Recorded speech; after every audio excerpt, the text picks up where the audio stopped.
이렇게 한번 인사해 볼까요? 메리 크리스마스. 네, 메리 크리스마스. 네, 우리 찬양팀이 앞에 이렇게 선 거 보니까 크리스마스 느낌이 확 나더라고요. 그래서 찬양도 그렇고 또 이렇게 서신 것만 봐도 참 은혜가 되는 그런 시간이었는데요. 이 성탄의 계절에 주님께서 주시는 그 은혜와 평강이 여러분의 삶과 가정 위에 새벽 이슬처럼 가득 내려앉기를 주님의 이름으로 축복합니다. 요즘 거리를 걸으면 이렇게 캐롤들이 울려 퍼지고요. 또 장식들은 얼마나 반짝이는지 참 또 연말 분위기까지 나서요. 우리의 어떤 기분들이 많이 들뜨게 되는 것 같아요. 좋은 일이 일어날 것 같다 하는 그런 기대감들, 또 설렘들이 가득한 요즘인 것 같습니다. 그런데 문득 이런 생각을 해보게 됐습니다. 예수님께서 처음 이 땅에 오셨던 그 밤은 과연 어땠을까? 화려한 장식도 울려 퍼지는 캐롤도 없었을 거예요. 오히려 일상 속에 아무도 주목하지 않는 조용한 밤이지 않았을까 하는 생각을 해보게 되었습니다. 로마 황제의 인구조사 명령으로 요셉과 또 만삭인 마리아는 먼 길을 걸어 고향 베들레헴으로 향했습니다. 마리아는 금방이라도 아기를 낳아야 되는, 언제 나올지 모르는 그런 상황이었는데 이 고향 베들레헴에는 방이 없어요. 어떻게든 구해보려고 하는데 방을 구할 수 없어서 참 어떻게 아이를 낳아야 하나. 이 요셉과 마리아가 얼마나 막막하고 또 난감했을까요? 결국 예수님은 마구간에서 태어나셨습니다. 하나님의 아들이 오시는 장면이라기에는 너무나도 소박하고 조용한 그런 자리였고 밤이었을 거예요. 하지만 아무도 모르는 것 같았던 그 밤에도 하나님은 그 아들의 탄생을 축하할 사람들을 이미 준비하고 계셨습니다. 먼저 들판에서 양을 치던 목자들이 천군 천사의 찬송을 듣게 됐죠. 오늘 다윗의 동네에 너희를 위하여 구주가 나셨다. 이 세상에서는 가장 평범하고 낮은 사람들이었지만 하나님은 그들을 가장 먼저 예수님께 인도하셨습니다. 그리고 또 한 부류의 사람들이 축하하러 오지요. 누굽니까? 동방박사들이죠. 이 목자가, 들에서 양을 치던 목자가 가장 낮고 가난한 그런 사람들을 좀 표현하는, 좀 대표하는 성격이라면 동방박사들은 가장 높고 또 부유한, 이들은 왕궁에서 일하면서 별을 보고 천문학을 공부하면서 그 나라의 어떤 일들을 또 조언하고 그런 지혜자들, 왕궁에서 일하던 사람들이었거든요. 여기에도 이제 의미가 있습니다.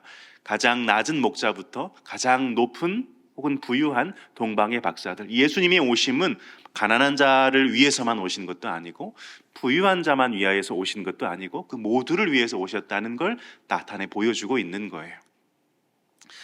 이 동방의 박사들은 멀리 동방 나라에서 수개월 동안 혹은 그 이상의 시간을 들여서 걸어온 박사들입니다. 오늘처럼 교통수단이 발달하지 않았으니까요. 비행기나 기차나 자동차나 이런 거 없었기 때문에 걸어오거나 혹은 낙타를 타고 오거나 그랬을 것이고, 치안도 좋지 않기 때문에 이 도적들을 만나거나 이러면 또 목숨을 잃을 수도 있는, 심하면 그런 위험을 감수하고 먼 거리를 걸어온 겁니다. 이들이요. 왜 왔을까요? 오직 한 마음으로 찾아온 거예요. 왕을 뵙고 그 앞에 엎드리기 위해서. 이 동방 박사들의 믿음이 있었는가, 그 믿음의 깊이는 어떠했는가, 이런 건 차치하더라도 이들이 보여준 그 간절함과 정성, 왕을 예배하기 위한 그 마음만큼은 오늘 우리에게도 참 귀한 본이 됩니다. 성탄절을 하루 앞둔 이날, 주님을 향한 우리의 마음도 그렇게 조용하지만 진하게, 작아 보이지만 깊게 왕 앞에 엎드리려는 그런 마음으로 채워졌으면 좋겠습니다. 사실 우리는 어느 순간 예배에 익숙해져서 별다른 준비 없이 그저 습관처럼 예배 자리에 앉을 때가 있어요. 하지만 그 먼 동방에서 왕을 한번 뵙고 엎드리려고, 그에게 예배하려고 그 모든 시간과 에너지를 들이고 위험을 감수하며 예배하러 왔던 그 박사들 우리가 기억하면서 우리 또한 다시 한번 우리의 예배가 얼마나 귀하고 소중한 시간인가 한번 돌아보고 우리 마음에 새겨보면 좋겠습니다. 우리가 모든 마음과 뜻과 힘을 다해서 우리 주님을 바라보고 왕 되신 그 주님 앞에 진실하게 엎드리는 예배자가 되기를 소망하고, 특별히 오늘 이 예배 가운데 주님 큰 은혜 부어주시며 우리를 말씀으로 만나주시기를 간절히 소망합니다. 오늘은 예수님께서 이 땅에 왜 오셔야만 했는가, 이 이유를 한번 생각해 보려고 합니다. 하나님이신 그분이 왜 굳이 사람의 몸을 입고 왜 우리와 같은 시간과 공간 속으로 들어오셔야만 했을까요? 성경은 여러 곳에서 그 이유를 말해주는데요, 그 중에서 오늘은 이 누가복음 4장에 나오는 이 말씀을 통해 예수 오심의 목적을 함께 생각해 보려고 합니다. 예수님은 광야에서 시험을 받으시고 갈릴리로 돌아오셔서 이제 메시아로서의 본격적인 사역을 시작하십니다. 예수님께 성령의 능력이 충만하게 나타났고 그분의 소문은 갈릴리 주변 곳곳으로 빠르게 퍼져나갔습니다. 예수님이 회당에 들어가 가르치실 때마다 사람들은 놀랐고 예수님을 칭송했습니다. 그러던 어느 날 예수님은 자라나신 곳 나사렛에 이르셨습니다. 늘 하시던 대로 안식일이 되자 회당에 들어가셨고 성경을 읽기 위해 조용히 일어나셨습니다. 그리고 건네받은 두루마리를 펴셔서 이사야 61장에 나온 말씀을 읽으셨습니다. 그게 18절로 19절의 말씀인데요, 우리 같이 한번 읽겠습니다. 주의 성령이 내게 임하셨으니 이는 가난한 자에게 복음을 전하게 하시려고 내게 기름을 부으시고 나를 보내사 포로된 자에게 자유를, 눈먼 자에게 다시 보게 함을 전파하며 눌린 자를 자유롭게 하고 주의 은혜의 해를 전파하게 하려 하심이라 하였더라. 아멘. 이 말씀은 죄로 인해 무너지고 대적에게 짓밟혀 소망을 잃어버린 이스라엘 백성에게 주어진 약속입니다. 그 비참한 자리에 너희를 구원할 구원자를 하나님이 보내실 것이다 하는 예언입니다. 18절은 이렇게 시작하는데 주의 성령이 내게 임하셨으니, 이 표현이 참 중요합니다. 예수님께서 요단강에서 세례를 받으실 때에도 주의 성령이 비둘기같이 임하였지요. 그리고 오늘 본문 앞 바로 14절에 바로 앞에 14절에도 보면 예수님께서 성령의 능력으로 갈릴리로 돌아왔다 이렇게 기록을 합니다. 이 성령의 임재와 능력, 이것은 예수님의 사역 전체를 관통하는 핵심입니다. 예수님께서는 이 이사야 61장의 말씀을 읽으시며 이렇게 선언하십니다. 이 말씀이 오늘 너희 귀에 응하였느니라. 다시 말하면 바로 내가 메시아가 된다. 하나님이 약속하신 그 구원자가 바로 나다 하고 자신을 드러내시는 겁니다. 그런데 우리가 18절로 19절의 말씀을 얼핏 보면 이렇게 생각하기 쉽습니다. 예수님이 오신 이유가 이 사회의 불평등을 해결하시기 위해서 왔구나. 억울한 사람들에게 복수해 주시고 가난한 사람들을 부자로 만들어 주시고 놀린 사람들을 일으켜 세워 주시려고 예수님이 오셨구나. 사회 복음주의자들은 이 본문을 이렇게 해석합니다. 그런데 정말 그럴까요? 예수님이 오신 지 2000년이 지났습니다. 그 긴 세월 동안 이 세상은 얼마나 바뀌었습니까? 불평등이 사라졌습니까? 이 구조적인 악이 끝났습니까? 인류는 과학도 발전했고 소득도 늘어났고 생활의 편리함은 많이 발전되었지만 여전히 세상은 부조리하고 여전히 사람들은 아프고 여전히 억울함은 남아 있습니다. 우리는 압니다. 하나님 나라 원리가 이 땅 가운데에 조금이라도 더 이루어지도록 우리가 애쓰는 것이 우리 그리스도인들의 부르심이요 사명이지만 주님 나라의 그 확장을 위해서 우리가 주님 다시 오실 때까지 애쓰며 살아가겠지만 그럼에도 주님이 다시 오시기 전까지 이 구조적인 악과 불평등은 완전히 사라지지 않는다는 걸 우리는 압니다. 그러므로 우리는 분명히 해야 합니다. 예수님께서 오신 목적은 세상의 모든 고통과 불평등을, 그 질병을 즉시 해결하기 위해서가 아닙니다. 이것이 예수님의 오신 첫 번째 목적은 아니라는 얘기입니다. 물론 예수님은 병든 사람을 고쳐주셨습니다. 아픈 자를 일으키셨고 귀신 들린 자를 자유케 하셨습니다. 그런데 만약 이 질병의 치료가 예수님의 오심의 우선적인 목표였다면 왜 당시에도 수많은 병자들이 있었는데 왜 모든 병자들을 고쳐주시지 않으셨을까요? 사실 마음만 먹으면 말씀 한 번으로도 온 세상 모든 병자 고쳐주실 수 있는 능력이 있지 않으십니까? 그런데 왜 몇 사람만, 예수님 만난 그 몇 사람만 고쳐주셨을까요? 또 왜 가난한 사람들을 위해서 새로운 사회보장제도나 어떤 정치적인 기반을 마련해 두시지 않으셨을까요? 로마의 지배 아래 이스라엘 백성들은 신음했습니다. 그렇다면 왜 예수님은 그들을 로마에서 건져내 주시지 않으셨을까요? 사실 이러한 바람과 질문은 예수님 시대에 예수님의 제자들도 똑같이 했습니다. 사도행전 1장 6절에 보면 제자들이 부활하신 주님께 이렇게 묻습니다. 우리 같이 한번 사도행전 1장 6절 같이 한번 읽어보겠습니다. 그들이 모였을 때에 예수께 여쭈어 이르되 주께서 이스라엘 나라를 회복하심이 이때니까 하니. 예수님께서 이 나라를 회복해 주실 것이 지금입니까? 로마 나라에 어렵게 살고 있는 우리를 건져내 주실 것이 바로 이때입니까? 묻는 거예요. 제자들은 여전히 정치적인 회복, 민족적인 부흥을 기대하고 있었습니다.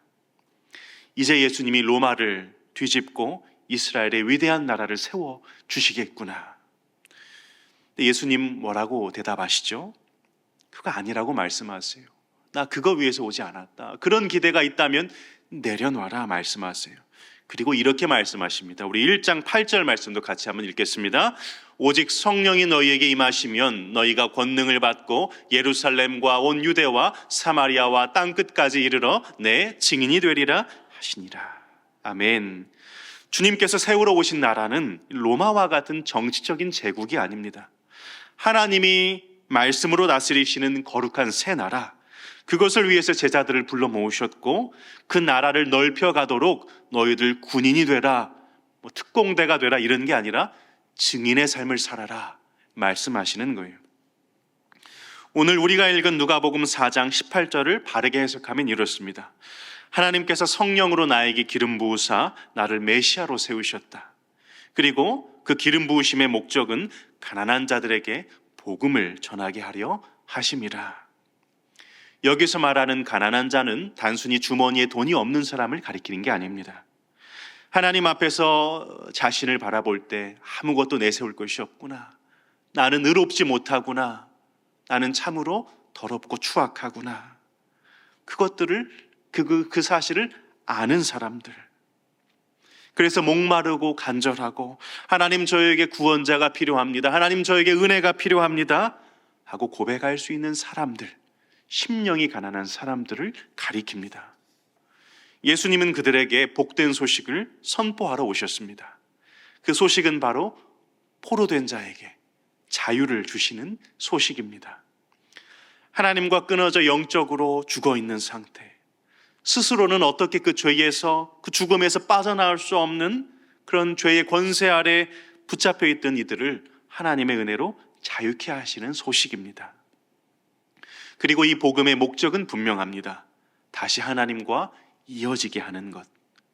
슬픔과 절망의 잿더미에 앉아 자신의 비참함을 바라보던 사람을 다시 생명의 교제로 초청하시는 겁니다. 이 일을 위해 하나님은 메시아를 보내셨습니다. 예수님은 바로 이 일을 위해서 오셨습니다. 많은 사람들의 죄를 속하시려고, 우리 대신에 대속의 제물이 되셔서 우리를 다시 하나님 앞에 설 수 있는 하나님 자녀의 그 위치로 올려놓으시려고 예수님 오셨습니다. 골로새서 1장 13절로 14절은 이렇게 선언합니다. 우리 같이 한번 화면을 보고 읽겠습니다. 골로새서 1장 13절로 14절의 말씀입니다. 그가 우리를 흑암의 권세에서 건져내사 그의 사랑의 아들의 나라로 옮기셨으니 그 아들 안에서 우리가 속량 곧 죄사함을 얻었도다. 아멘. 예수님이 오심으로 이 땅의 환경이 갑자기 극적으로 바뀐 건 아닙니다. 새로운 자원이 솟아나고 사회의 불평등한 그 구조가 단번에 바뀌고 세상이 살기 좋은 곳으로 단번에 바뀌는 건 아니었습니다. 그러나 그리스도를 믿는 한 사람에게 복음이 적용되면 거기로부터 놀라운 변화가 시작됩니다. 죄사함을 받게 됩니다. 죄로 죽은 존재였던 우리가 하나님의 자녀라는 새로운 신분을 얻고 새롭게 지어집니다. 이전 것은 지나갔으니 보라 새 것이 되었도다. 이 말은 우리가 이전보다 조금 나아졌다, 조금 더 나은 사람이 되었다, 이런 의미가 아니고요, 예전의 날은 완전히 사라지고 완전히 새로운 존재가 되었다, 이런 말씀입니다. 겉보기에는 똑같은 몸이고 똑같은 성격처럼 보일지 몰라도 그 사람 안에 전혀 다른 새로운 생명이 주어졌다는 사실입니다. 우리는 이것을 거듭남, 중생이라고 부르지요. 아기가 태어나듯이 전혀 다른 새로운 생명이, 예수 생명이 내 안에 생겨나는 거예요. 시작되는 거예요. 예수님은 우리가 마땅히 받아야 할 그 영원한 형벌에서 우리를 건지시고 그뿐 아니라 예수의 생명, 자신의 생명과 같은 그런 새 생명을 주시기 위해 오셨습니다. 이것이 예수님께서 이 땅에 오신 가장 큰 이유입니다. 이것이 성탄의 의미이며 우리가 오늘 붙들어야 할 복음입니다. 주께서 주신 새 생명은 우리를 실제로 새롭게 만듭니다. 물론 우리가 처음부터 예수님처럼 완전하고 성숙하게 살아낼 수는 없어요. 그러나 예수님의 그 생명이 우리 안에 심겨졌기에 이제 우리의 영혼도 성품도 삶의 모습도 조금씩 변화되기 시작합니다. 예전의 나하고 똑같은 것 같아 보이는데 내 안에서는, 내면에서는 계속해서 예수님을 닮아가는 새 사람이 자라가는 거예요. 어제보다 오늘도 예수님을 조금 더 닮아가는 겁니다. 주님은 바로 이 변화를 이루시고 잃어버린 하나님의 형상을 회복시키기 위해 이 땅에 오셨습니다. 그리고 주께서는 이 목적을 이루어 가도록 교회를 우리에게 선물로 주셨습니다. 그리스도를 머리로 삼고 우리는 그의 지체로, 몸된 지체로 살아가도록 그런 교회, 우리가 혼자서는 결코 해낼 수 없다는 것을 아시고 그리스도 안에서 서로를 붙들어주고 서로 격려하고 넘어지면 서로 일으켜주고 함께 예배하며 함께 자라가도록 교회를 주신 것입니다. 그래서 우리는 교회를 소중히 여겨야 합니다.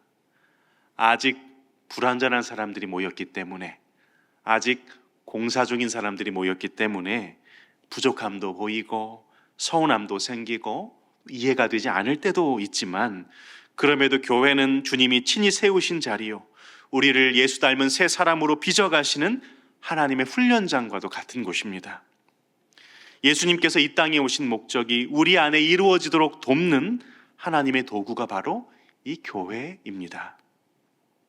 그리고 교회된 우리의 사명은 결국 한 가지입니다. 예수 그리스도를 닮아가는 것, 그분의 인격을 드러내며 살아가는 것입니다. 그런데 이 사명은 예배당 안에서만 완성되는 게 아니라 우리가 매일 걸어가는 일상 속의 자리들, 곧 가정과 직장과 삶의 터전에서 함께 이루어져야 합니다. 우리는 각자의 삶의 현장에 서 있습니다. 그곳은 우연이 아니라 하나님께서 우리를 보내신 자리입니다. 그 자리에서 우리는 하나님이 주신 거룩한 목적을 향해 한 걸음 한 걸음 더 전진해 가야 합니다. 내가 하는 일, 그 일이 어떤 것이든지 단지 생계 수단을 위한 것이 아니라 그리스도의 영광을 위한 자리라는 사실을 기억할 필요가 있습니다.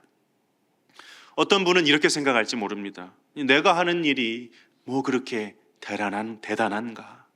이게 무슨 하나님의 영광하고 연결이 되겠나? 그러나 아닙니다. 모든 직업은 하나님께서 부르심 가운데 세우신 소명입니다. 종교개혁자 존 칼빈이 말했던 것처럼 하나님께서 부르신 모든 직업은 거룩합니다. 성직자만 소명이 아니라 모든 사람이 소명자입니다. 문제는 우리 안에 있습니다. 하나님의 영광을 예배드릴 때에만, 교회 봉사할 때에만 이루어지는 것으로 한정해버리면 그럼 6일 동안의 우리의 삶은 그저 세상을 위해 사는 삶이 되고 맙니다. 직장에서 서류를 정리하는 일도, 가게에서 손님을 맡고 물건을 파는 일도, 가정에서 아이들을 돌보고 끼니를 준비하는 일도 하나님의 영광과 무관한 일이 아닙니다. 오히려 하나님은 예배의 그 한 시간을 기뻐하실 뿐만 아니라 우리의 삶의 현장에서 보내는 6일도 깊이 주목하고 계십니다. 그곳은 하나님께서 우리를 친히 세우신 자리이며 우리가 맡겨진 일들을 통해 그분의 선하심과 성품을 드러낼 수 있는 자리입니다. 그래서 바울은 고린도전서 10장 31절에서 이렇게 말합니다. 같이 한번 읽겠습니다. 그런즉 너희가 먹든지 마시든지 무엇을 하든지 다 하나님의 영광을 위하여 하라. 아멘. 먹고 마시는 사소한 일까지도 하나님의 영광을 위한 일이 될 수 있다면 하물며 우리가 6일 동안 묵묵히 감당하는 일상이야 더 말할 것이 있겠습니까? 결국 하나님께서 우리에게 바라시는 한 가지 목적은 예수 그리스도로부터 받은 그 새 생명으로 우리가 새 사람 되어 살아가는 것입니다. 우리가 그리스도의 인격과 성품을 따라 본받아 살아갈 때 우리가 맡은 그 자리에서 정직함과 겸손함과 성실함과 사랑이 드러날 때 바로 그 모습이 하나님께 영광이 되고 우리를 통해 주님이 이 땅에 드러나게 되는 것입니다. 말씀을 정리하겠습니다. 성탄절은 단순히 우리가 예수 이 땅에 오심을 기억하고 감탄하라고만 주신 날은 아닐 겁니다. 우리의 삶 속에서 계속 이어져야 하는 현실이고 사명입니다. 예수 그리스도로 말미암아 새 사람이 된 우리는 이제 그분의 오심을 살아내는 사람들입니다.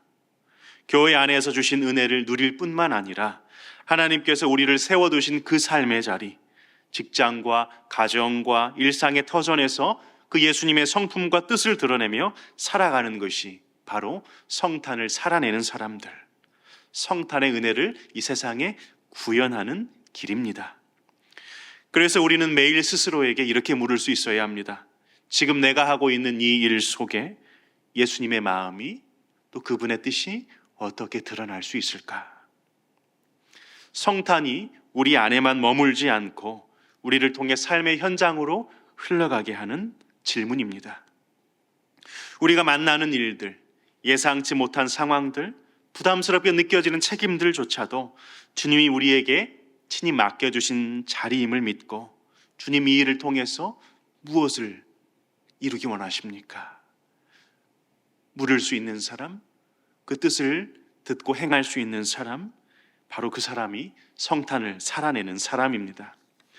그리고 하나님께서 우리에게 맡기신 큰 틀은 분명합니다. 교회 안에서 서로를 세우며 그리스도의 몸을 지어가는 일, 그리고 세상 속에서 복음의 빛과 인격을 드러내는 일입니다. 그 안에서 주신 은사와 재능을 어떻게 하나님 나라의 선함과 아름다움을 위해 사용할지 고민하고 각자의 자리에서 충실하게 살아가는 것이 주님이 이 땅에 오신 목적을 따르는 삶입니다. 성탄은 단지 오신 예수님을 기억하는 날이 아니라 그 예수님을 닮아가는 삶을 다시 결단하는 날입니다. 예수님의 오심이 나의 삶을 바꾸고 그 삶의 방향을 바꾸고 나의 그 관계와 하는 모든 그 선택을 한 방향, 곧 하나님의 영광으로 향하게 한다면 우리가 먹든지 마시든지 무엇을 하든지 우리의 모든 삶이 주님의 기쁨이 되고 또 이 세상의 빛이요 위로가 될 것입니다. 성탄절을 하루 앞둔 이날 우리의 마음과 그 삶의 방향을 다시 주님께로, 주님 한 분께로 맞추기를 소원합니다. 우리가 무엇을 하든 주님의 영광을 위해서 하겠습니다. 고백하며 주님께 우리의 모든 시선을 올려드리는, 우리를 통해 하나님의 나라가 이 땅 가운데 더욱 확장되어져 가는 놀라운 역사가 있으시기를 간절히 소망합니다.